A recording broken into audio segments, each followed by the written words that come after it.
Nella zona di Cassolaro è già un po' di tempo che si verificano furti e altri illeciti del genere, logicamente abbiamo un po' messo le mani avanti e si cerca di tutelarsi attraverso la conoscenza fra abitanti della zona, che è una cosa importante, parlare, comunicare, ascoltare quello che succede e poi avvisarsi.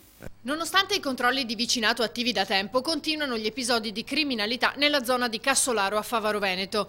L'ultimo sabato mattina poco dopo le 8. Una donna, sola in casa con la figlia di 5 mesi, si è ritrovata faccia a faccia con i rapinatori, travestiti da imbianchini e con calze da donna sul volto. Sono entrati subito dopo che il marito era uscito per alcune commissioni. Con tutta probabilità un colpo studiato nei dettagli.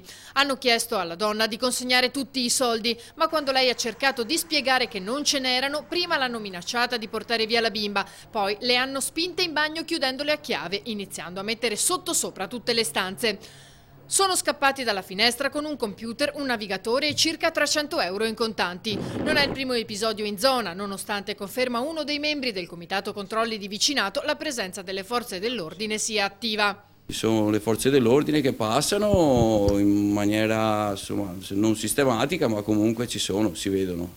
Logico che se anche con questa cosa qui che noi stiamo portando avanti, che si sta portando avanti come cittadini, c'è l'appoggio anche delle forze dell'ordine in maniera molto più diretta rispetto a prima. Ecco perché è importante che tutti diano il proprio contributo. Quello che bisogna fare è non dare l'occasione al ladro di come posso dire, essere aiutato a fare il suo lavoro, ecco.